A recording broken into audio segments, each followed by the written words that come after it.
Ayun guys, mag-ayos tayo ng TV na to, Panasonic CRT TV. So hindi na to siya guys Panasonic, iba na to yung laman niya. So mga China board na to. So kinonvert ko na to dati. So nawala-wala to daw guys, nawala-wala yung tao, namamatay.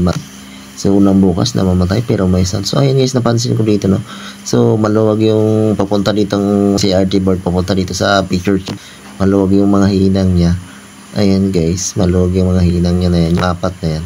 Medyo maluwag, so hihinangan natin yan para para kumapit siya, para magkaroon ng, para hindi mawala yung tao.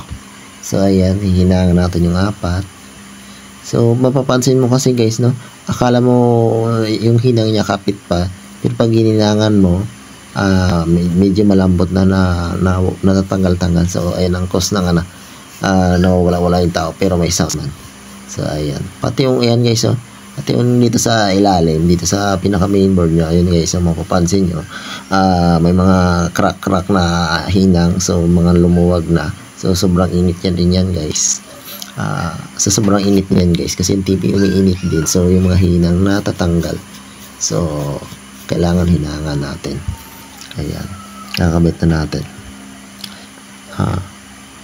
I-check ko pa kung may hinang pa na maluwag, so mas magandang ma-check. Ayan, i-check ko guys.